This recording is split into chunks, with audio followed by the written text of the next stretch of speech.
Welcome back to the World Economic Forum Annual Gathering 2026. And for this interesting session, can Europe compete on clean power? Now, for the next 45 minutes, we're going to be discussing this, well, billion euros question.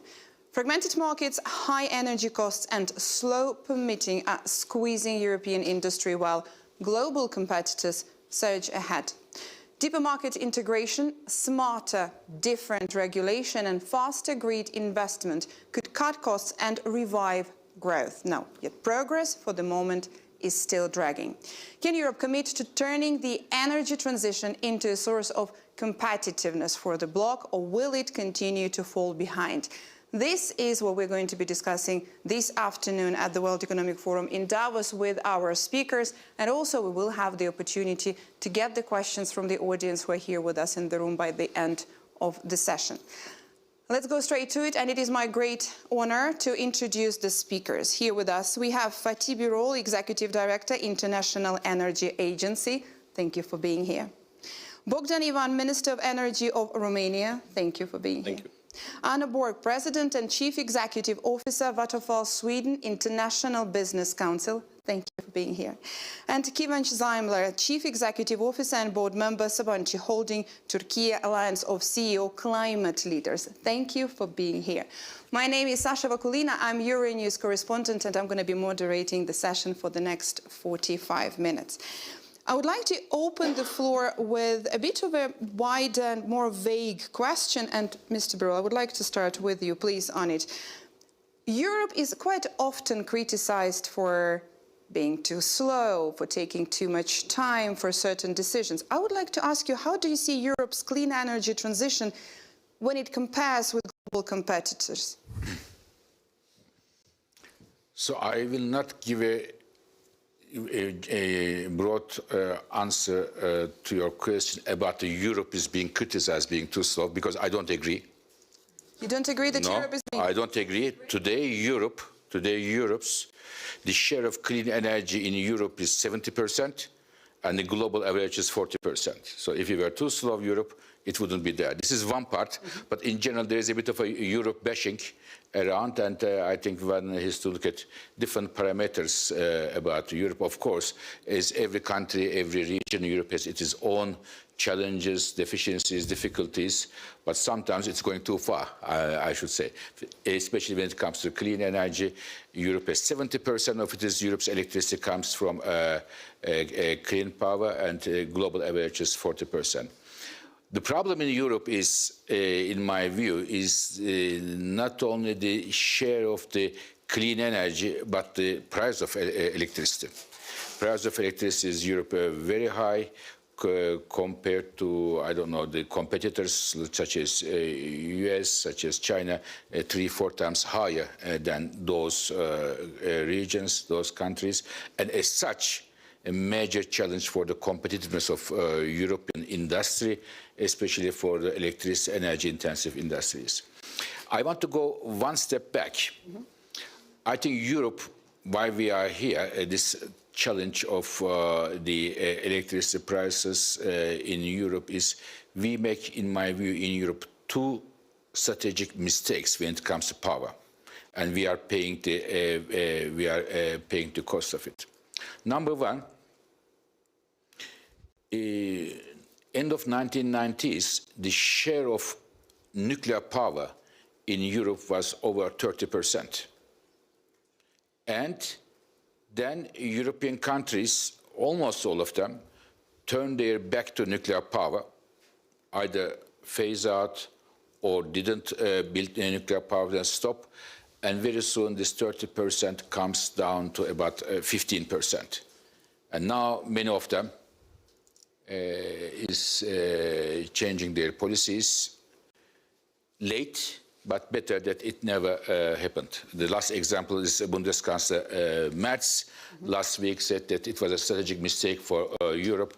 I am very happy to say that, because throughout all my visits to Berlin, I get a lot of bruise of saying that Germany made a mistake, big mistake, and German industry is paying for that. This is number one mistake. Number two, when you look at the world today,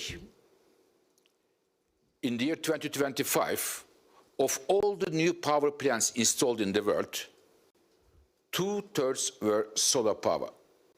2/3 of all and the rest, wind, I don't know, coal, nuclear power, gas and everything, but 2/3 solar power.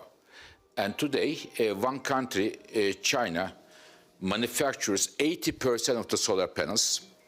Now, coming back to Europe, I can tell you that when we go back 20 years, it was Europe who started the solar story. The first subsidies are paid by Germany, Spain, Italy, and the others. And Europe started the solar journey, but after a while, Europe dropped the ball, China took it over, and China is today the major solar panel manufacturer of the world. So these two mistakes costed Europe a lot. And now what do we have to do in Europe? I think we have to see that when we look at the security of energy in Europe, Europe's other the goals, such as reaching our climate goals, but also at the same time being affordable, I see one future for Europe. Electrify everything. As much as you can, electrify everything. Transportation, industry, and so on. And for this, Europe needs the electricity master plan, how we are going to electrify it. And in order to do that, we have to do two things, in my view. One, grids. There's a big bottleneck there. We can talk a bit later. And the second, the pricing of electricity. How we are going to price electricity so that we can make it affordable for the consumers, for households, industry. So the way forward is electrifying the European economy as much as we can, and at the same time, to enable to that, we need grids, building of grids, and at the same time making the electricity prices affordable through different tax policies and through different pricing regimes. Minister, what's your take on this, also from national perspective? How do you see, has Europe dropped that ball, or Europe nowadays is being bashed, as Mr. Birol said, too much? I think it's crucial for every EU member state and even for the European Union to understand that the most important are decisions based on data, not on ideology. So I give you a short example. For example, in my country, in Romania, we have installed around 6 gigawatts on renewables on solar panels. We are getting 1 gigawatt concrete, and with depreciation of between 1% and 3% in every year, in 10 years, you'll have only 600 megawatts, and we invest more than 3 billion euros in that. And for example, we shouldn't make the same pattern for every EU countries. In Portugal, in Spain, you could use, and is the best way to gain energy from the solar panels. In Norway and Sweden, of course, from another different topics, and from wind. And in Romania, in this moment, I just want to look at our countries, not only in the perspective of the fairy tale of Dracula, which is known, but in the perspective of a country which is the leader in the region. We have natural gas, or the largest gas producer in the European Union. And once you get our energetic security of our country, we are a provider of security for Moldova, for Ukraine, for Hungary, from our neighbors from Serbia and from Bulgaria. Meanwhile, if we are speaking about speed, once you need to use 10, 11 years for a bureaucratic approval for a hydropower plant or a nuclear power plant, once you could build it in 3 and 4 years, definitely we have an issue inside of EU. So in that perspective, I'm pretty sure that I'm ready to make that reshuffle and to start with my country, with Romania, to discuss very clear about the bureaucratization and to cut off all that stuffs that are blocking us to make more energy. In this moment, doubling the resource of energy now in Europe and in Romania is the only way to bring out and to bring down the prices of the energy. We're paying, in my country, related with the income of the people, the highest price of energy in the entire European Union. We are in the same bubble with Hungary, with Bulgaria, and with Greece. And we are all together to work and to have a strong voice at the Brussels level with Dan Jorgensen, the European Commissioner, and to start to make strong investment in grid, as Mr. President Fatih Birol said before, because we need to diversify our resources, not only in renewables. I want, and we have the good alliance of Friends of Nuclear. I want to use EU resources to finance nuclear. We have a huge history of nuclear. 20 to 25% of my country production are getting from the nuclear. To get to hydropower plants, that's one of the best ways to bring cheap and baseline energy. And in that perspective, I just want to look at Romania as a country which starts to make that shift, based on data, not on ideology, and making Romania a country which are not depending by the imports, a country which have as much energy to use and to bring to our neighbors. We'll have a strong Romania, a strong Bulgaria, a strong Greece, a strong Hungary, and so on will bring a strong European Union. Otherwise, if we're stuck in some ideas that everyone should put only wind or only solar panels, definitely we have an issue. That's one of the major aspects when we talk about the strategic autonomy that the European Union is envisioning when it comes to the energy sector. It's not, in my perspective, when I speak about energy, it's not about molecules or physics. It's about freedom of people. It's about democracy. And for example, we have that Russian blackmail, Moldova, Ukraine, starting with 2020, 2021, the entire Europe. And in this moment, daily I receive requests from Moldova and for Ukraine to help them and to support them to don't bring in a blackout in Ukraine. So we are making that, and we're a security provider for the region. But to have that role more, we should bring out all that bureaucratic procedures. We'll keep it what we should keep, but we need speed. We are competing, we are in a world competing with China, which have one of the most affordable prices of energy, with the Middle East side. Now we have our strategic partners from US with LNG and the vertical corridor to provide enough LNG for the entire Central and Eastern Europe to feed our industry. So in that matter should be very smart and very clear. And I'm ready to start with my country. I don't to give example for others, start with Romania. Yeah. Ms. Burke, what's your take on this, especially when Fatih Birol and Minister just mentioned the speed that is needed and is not that there. You have a different perspective of that, right? What's your take?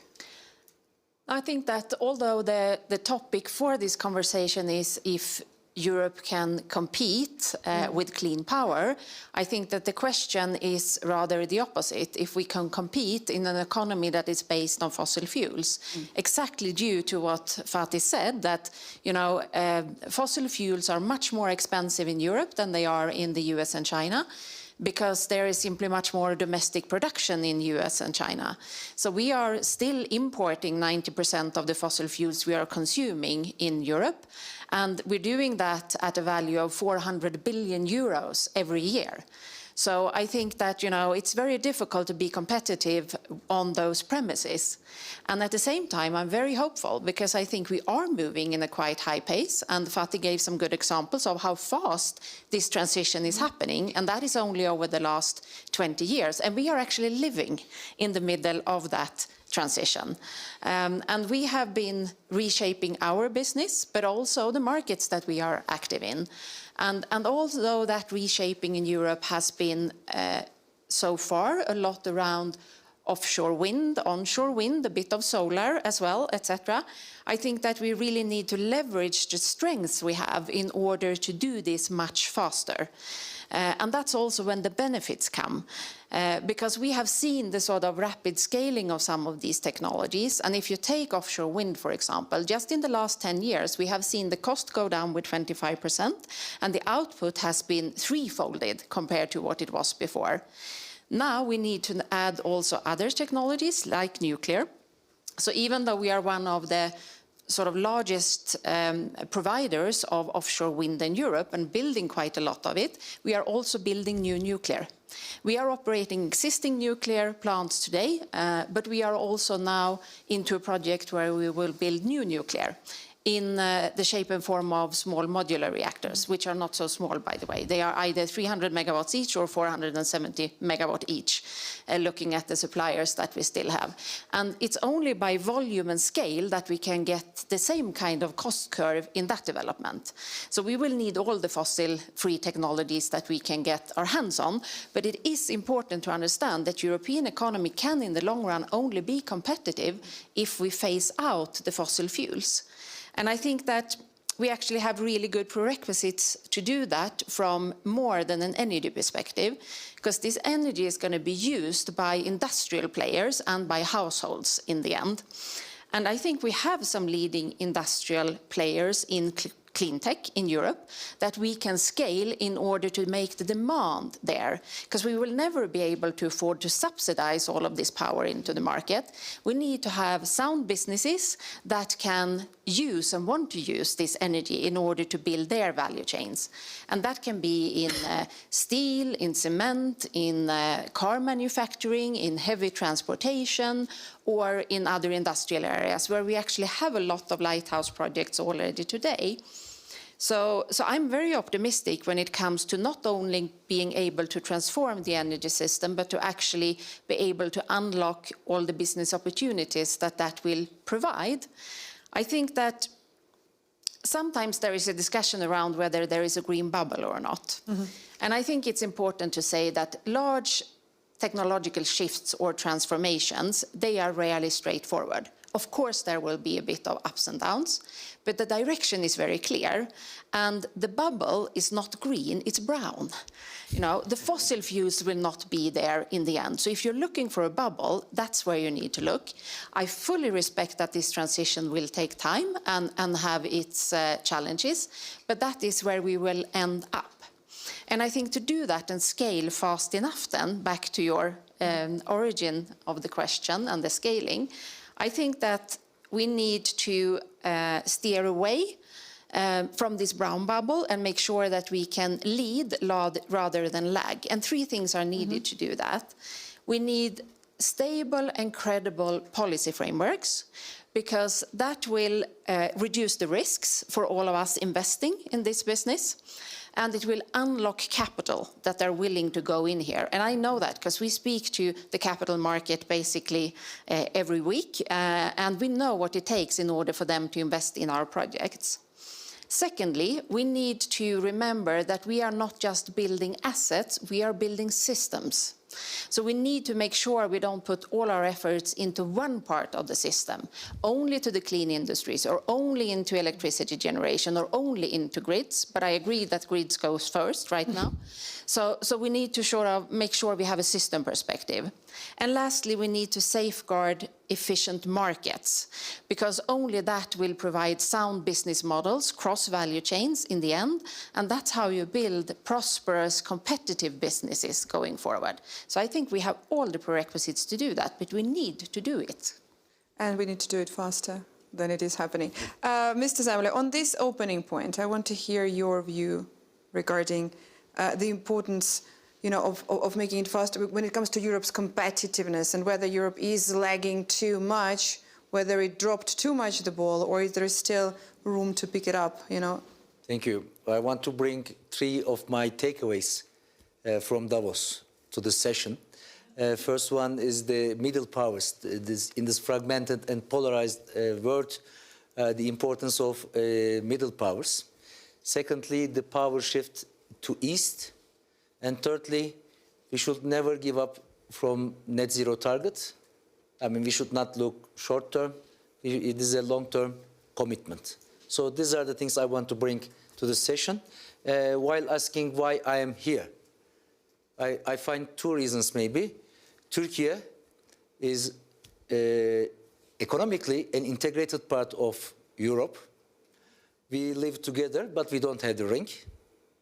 And secondly, I'm representing Sabancı Holding, which is on both ends of the value chain. We are the largest power generator and distributor. On the other hand, we are the largest energy consumer, the customer with our industries. And in both ends, we have reputable joint ventures with European partners like E.ON on the energy, other partners in industry, and we generate, but we also consume. So the prices, all the market conditions are valid for us. And when I look at Turkey, is one of the top 3, sometimes 5 largest power and gas markets, a huge market with 85 million population. Only the power growth expectation is 3.4 until 2035. I think this is much more above than European expectation. And in the meantime, we are one of the largest importers of oil and gas, a net importer from Russia, Iran, and Azerbaijan through the pipelines. So this pushes us to invest more and more to our internal resources. So over the last 10 years, Turkey has reached 25 gigawatt of solar and 13 gigawatt of wind. And the target for 2035 is reaching 120 gigawatt of solar and wind altogether. And this requires only for the capacity $80 billion, plus the additional transmission and the grid investments, the number goes up to 120. And there we have to be pragmatic. I mean, before the session, I heard the word from Minister, I mean, the pragmatism, this is what we have to do in this world. I will also bring it to Europe, because Turkey has speed up the permission processes. We have now a super permit process, and we are looking to efficiency both in generation and consumption. Fatih mentioned about the prices, about affordability of prices, but supply security and also the green energy, so-called, has also a cost. I think high prices are manageable. We can manage the high prices as long as they are predictable. Because what we don't like, the volatility of the prices. When I say we as the power generators and we as the industry. Because both sides have to give their decisions with predictable numbers, which means I think there is enough capacity in Turkey as well as in Europe for more capacity. But what we need is an energy system with much more digitalized, with much more smart solutions, such as storages, smart grids, demand-side managements. This is what we need. We have to manage the system, not only by investing additional capacity. Yes, we have to be fast. Turkey as well as entire Europe. I see also culturally the difference also between Europe and Turkey, as I feel we are more on the pragmatic side, more agile side. But the scale is important. Europe can also bring the scale. Investment is a must on the grid, on transmission, but we have to also think about the efficiency through digitalization. It's like managing the traffic, not only with additional roads, it's managing the traffic, solving the traffic problems with navigation systems. You've mentioned permission processes, and this would take us to the issue and the aspect of regulations, right? Which is one of the most important now. Can I ask you to list, like, what are some of the key regulations that you would name as those that are needed to reduce the costs and scale clean power, Minister? For example, ETS2 for the gas. Mm-hmm. We find a way together with a few member states, France, which are using gas, to bring a 3 years delay. For example, for entire market in my country, will bring around 25% a highest price of the gas. So that is unaffordable for industry, and that should be started with 2026. And I think that discussion should be put it in a very pragmatic way about our future of the industry in Europe. And I think that is the best example. For transition fuels, like was the coal before, now we have a penalty which are doubling the price for energy made from coal in my country. So in this moment, I think that it should be very clear about gas to keep the same clear regulation and to keep it in the way that was before, and to take a delay until we take some oxygen to feed our power plants, gas to power plants, and to feed our industry. And that's very clear. And meanwhile, for example, for storage, I'm a huge fan of storage because we installed 6 gigawatts in Romania and we installed only 200 megawatts in storage. And now I take the money from the solar panels and I bring it to the storage. And to put a seat, you need 6 months in a practical way. I could make it earlier too, but to take all the approvals, we need more than 1 year. So in that perspective, that's very clear. We have that for investors, they need very clear to know the terms, to know very well all the regulation according with EU. So I think that is the most important, and is even in the yard of national countries. Ms. Borg, what do you think regarding the regulations that are needed? Would you name as the key ones? You know, regulation is important in order to speed up, and I think there are things to be done. For example, make sure that the same things are not tested in several regulations. We end up with that sometimes when we want to build something, that first you have to get an approval according to one regulation and then to another, and they are overlapping and looking at the same things, but you can get different results. And it also takes a long time because it's not a clear set of priorities of what actually needs to happen from a more holistic perspective. For example, when it comes to energy infrastructure related to security or other things. But I also think it's important to say it's not just individual regulations. The most important thing is probably stable regulatory and policy frameworks that are long-term, because these investments are made in order to be there for many decades. And the best thing that we can do from a European perspective is to keep an alignment between the countries so that the policy is not differing too much between countries, because you need to be able to act on a large market to sort of unlock the economics of this. And then be really clear on what the targets are until, for example, 2040, and make sure we follow that trajectory. Because the risk right now, discussing back and forth what it's going to be or not, and are we going to sticking to it or not, that creates uncertainty. Uncertainty is risk in the investment market, and then, you know, investors will hesitate. So I would say that clear policy frameworks that are long-term is probably the most important thing. And then we need all the sort of lightening of the speed in the regulation as well. Would you like to add to that? Because I saw you were agreeing with... No, I was smiling because I have a European partner operating in Turkey, but apart from this, we invest also in the United States in renewable. And I have experienced all the permission processes. Europe has the longest permission or process time from zero to build a new renewable plant in terms of permissions, all the process. We are trying to make it faster, but we are still faster in Turkey than Europe. But in USA, I have an experience in 1.5 years, because the system, the regulation, is more on awarding. I mean, when we think about the carrot and the stick, I see more motivation in US to speed up compared to Europe. This was my experience. That's why I smiled, actually. Mr. Bro, what do you think on that, with the regulation aspect? We definitely need to, in Europe, simplify the processes. Simplification of I cannot argue that we should completely abolish the regulation. We should make it simpler and faster, both the licensing and permitting. But I also want to say one more thing. We say clean energy, and I think we should agree that clean energy includes renewables, but also nuclear power.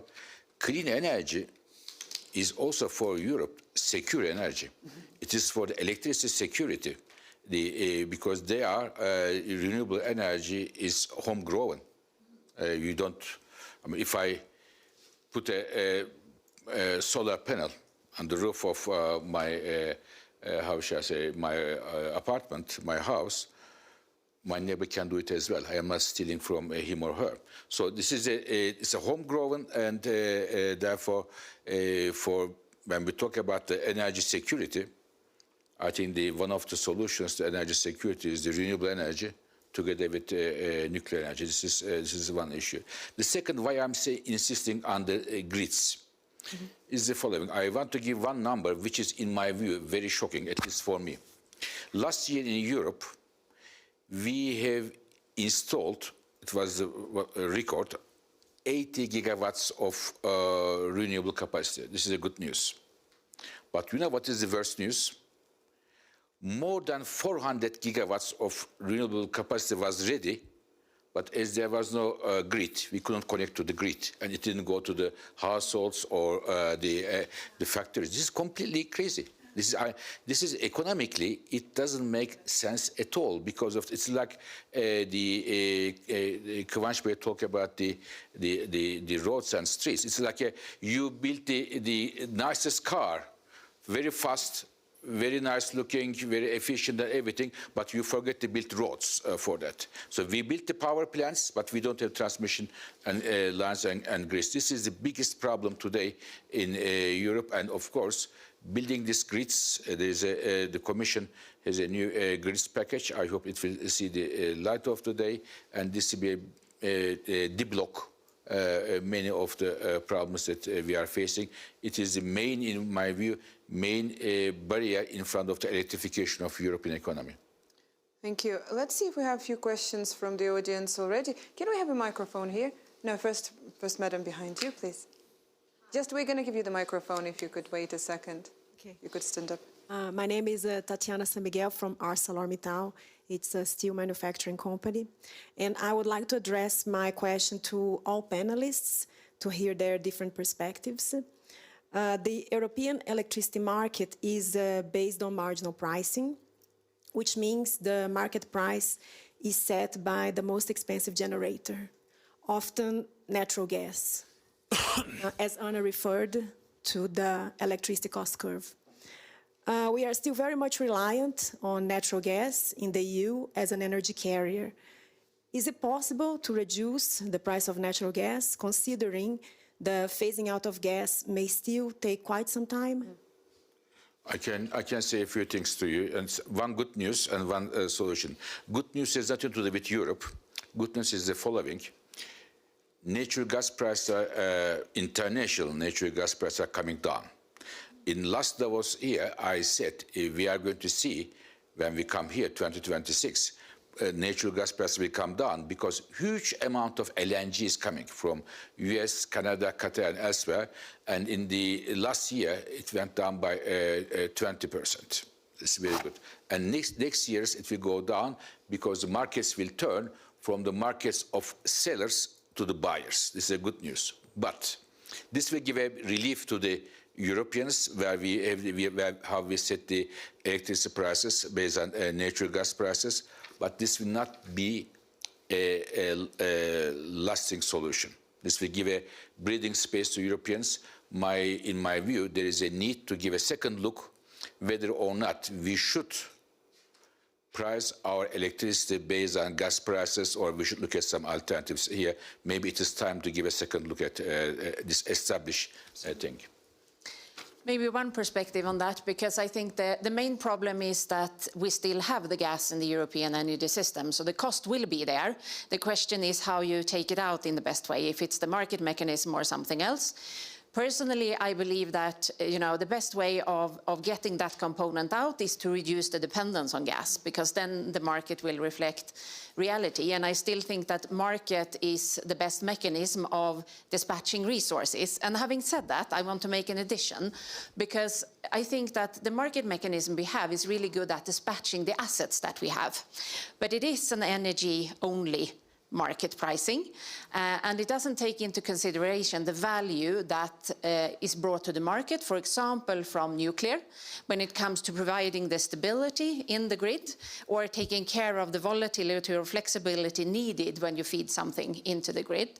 So I think that in order, and it doesn't work as an investment signal in that way, because it's also short term. You have a price point somewhere between 3 to 5 years out in time, but the investments we make are 30 or 40 or 50, or in the case of nuclear, 80 years. So there is no investment signal in the market for anything else than energy only.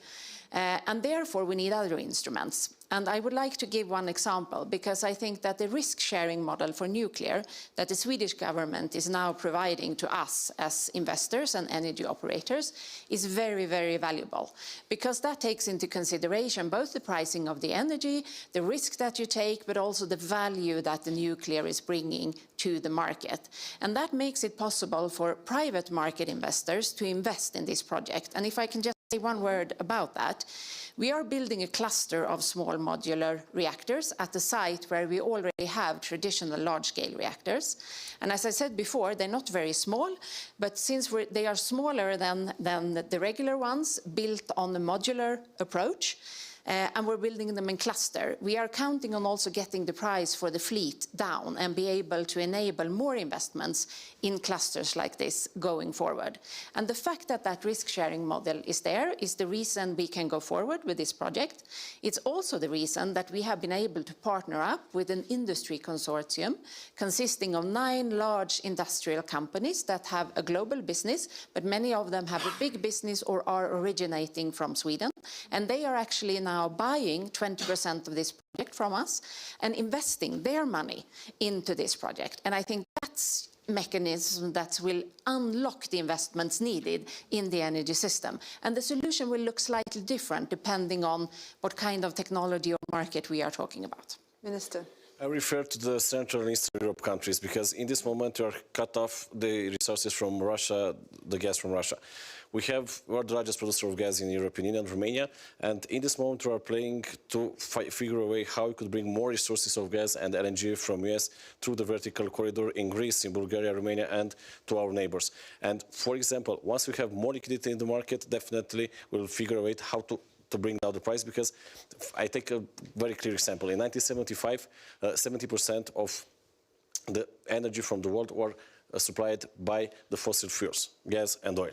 Today, in 2026 now, we are getting 84% from fossil oil. So I think that market will grow and will grow and will grow. And once we have more resources, definitely we could speak about a way to bring down the prices. I give the example in my country. In 2022, we have a huge spike of the price of energy, and the government said to close that margin around 25 euros per kilowatt and per megawatt. And in this moment, we're ready to bring out that measure because we have in the market lower prices than the cap which are setting 4 years ago. So once we get more liquidity, definitely go down with the prices. And we diversify our source of gas. We are not more dependent only by Russian gas. Do you want to pick up on that? I agree with all the comments, especially in the integration of the markets. Europe is well connected, and Turkey is also connected through gas and power. Yes, the merit order in the market price mechanism has been criticized also during this COVID period, and there has been some technology-based cap pricing has been applied. I think it is not about the price level only. It's about the predictability, because we are also sitting on both ends, generating power, so we invest in power generation, but we invest in the heavy industries with high energy consumption. And there we have to also calculate the cost. What we need is predictability, and it comes from the liquidity, and it comes in a bigger scale, the prices go down. So I value, that's why the importance of the integration of the markets. And definitely, as a last word, I mean, grid is the key, is the really backbone of the solution. Let's take one more. Yeah, we have a question here from the first row. Can you wait a second, please? We're going to bring you the microphone, and I'm going to ask you to stand up and introduce yourself, please. Could you stand up, please? I am Devasis from NTPC, India. Yeah, my question is, how do you see green ammonia as a source of clean power for Europe? Could you repeat Green that? ammonia. Sorry? Green ammonia. Okay. Yeah. Green hydrogen from there. Yeah, okay. As a storage, you mean? As a source of energy. Well, I think we will not use ammonia in order to sort of enlarge the electricity system. Ammonia will, of course, be used in industrial processes or in the shipping industry. And I know that there are a lot of projects going on in relation to producing also green ammonia. And of course, a lot of green electricity, or fossil-free electricity rather. I would like to use that word rather than green, because I think nuclear is, you can debate forever if that's green or not, but it's definitely fossil-free. And I think we're going to need all the fossil-free technologies we can get our hands on. So a lot of fossil-free electricity is going to be needed to produce that ammonia. So in that way, it is connected. And I think that we will for sure see a market for that. To what extent Europe will be competitive there or not compared to other parts of the world where that development is also going on, that remains to be seen, I think. And there's a major cost issue for at the moment. Maybe in the future the cost will come down, but there's a major cost gap for green ammonia for the time being. And you need a huge amount of energy to produce, and maybe to put in the plant nearby to power plant. And I totally agree with Mr. Birol. We should check very clear, like the hydrogen, if it's economically efficient or not, or if they have the perspective to be efficient or not. Yeah. As the co-chair of Advanced Energy Solutions, we are open to all new technologies. But this morning we have discussed about the proof of pilots. I think the cost is the biggest challenge in front of ammonia. We're going to take one more question in the third row. If you could just wait the microphone, if we could have here, please, for the madam. Could I ask you to stay? Thank you so much for a very engaging discussion. My name is Marina Romanello, and I'm the Executive Director for the Lancet Countdown on Health and Climate Change, so I work at that intersection. And I wanted to suggest another dimension to this discussion that I think is often overlooked, but I find is hugely important, that is energy as a fundamental health service. Globally, we see about 3.5 million deaths that come from the burning of dirty fuels. But we've made a lot of progress in terms of reducing that mortality. Since the 1990s, we've seen that go down, and today we've saved about 160,000 deaths every year because mostly of the phase down of coal use, especially in Eastern Europe, that has made huge progress. Those benefits are never taken into account when we think about investments in the energy sector. That has a lot of economic implications in terms of huge burden of disease, particularly in Europe with an aging population with chronic conditions. It has also implications for absenteeism, and it impacts the whole economy and the well-being pathways. So you might not have any answer to this, but I'm wondering whether you've thought of, you had any discussions around how could those benefits be internalized when we make decisions about the future of energy, and how could those costs be returned to those investments that really benefit health and sustainable development? Thank you. So in fact, we talk about climate change, but air pollution, local pollution, a major issue, definitely in Europe.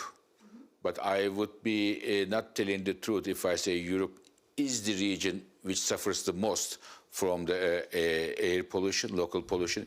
In fact, for example, India is one of the countries which suffers a lot. And in addition to that, if you ask me what is the most important, the energy-related health issue today is the primitive way of cooking in African countries. 4 out of 5 families in Africa use wood, agricultural waste, animal waste for cooking, which in turn is a major problem for the lungs of the women and children. And this is one of the 2 major reasons for premature death of women in Africa. Every year, 500,000 women die prematurely because of this primitive way of cooking. But in Europe, it is mainly coal use in some countries, but we are, I guess, especially in Central Europe, Mr. Minister, we are finding solutions to that using different filters, scrubbers, in order to reduce the impact of it. And that is, even in the coal industry, we reduce it a lot about that new filters, and even to gas to power. In this moment, we are reaching a new power plants, and you're getting only hot air outside from gas to power. We have a very great technology for that. I checked all the numbers, and meanwhile, what I think is the problem, because we don't have some walls in the border of Europe or in the border of our countries. If I look on some figures and numbers, we reach a reduction around 20% of CO2 emissions in Germany, and the largest economy in Europe, and the growth more than 20 times in less 20 years of China.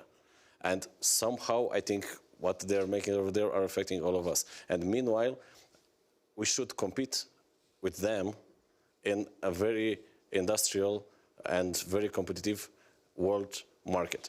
So it's a very soft balance. Mm-hmm. I think every country should use their most valuable resources and to keep a standard. But meanwhile, I don't have the luxury to lose our competitiveness in Europe. So that's why I'm a huge fan of nuclear. Mm-hmm. I'm a huge fan of pragmatism and speed. Mm-hmm. Because despite the fact that I'm the youngest Minister of Energy from Europe, I really believe that our generation will make a clear shift to the next generation of course, using renewables, but using the pragmatism and to have a very, very good legacy for the next generation. Yes, Ms. Berg. Yes. I actually would like to say that we have as a strategy to enable fossil freedom, and we are in the midst of a journey of a massive transformation of our company, where we used to be very emission intense and where we are now clearly on the way to net zero for 2040. And I'm not going to dwell on that because that's a seminar of its own. But what I would like to say that is not our sustainability strategy, it's our business strategy. But it is a sustainable business strategy because I'm absolutely convinced that it will cost to be an emitter in some shape or form. And we might not see the pricing effects of that in the market mechanism all the time, but it will either be there in the shape and form of emission certificates, taxes, or paying for the consequences of climate change. And having said that, we take that into consideration when we make our business cases, but we do that while still making sure that they are profitable in the business environment that we are in today, because only profitable companies can afford to do the investments needed. But the fact is that the green transition is not a sustainability thing. It's about it's about being competitive. It's about defense and security and resilience. It's about environment and health and climate change. And it's about resource efficiency. And if you start to look at all of these perspectives, you can actually find the good business cases where this makes sense, both from a climate and environmental and health perspective, but also from a resource cost and business perspective. And so far, we are actually doing better financially than we did when we had a much higher CO2 footprint. Yes, please, briefly. Just one Yes, word. please. It's all about humanizing energy, because we need energy transition for human, for their health, for their wealth, and for their skills, for their development. Thank you very much for the speakers. Thank you for the audience. Thanks for the questions. We're going to think of those sessions for next time to include them in this expo. Thank you very much for this. Thank you.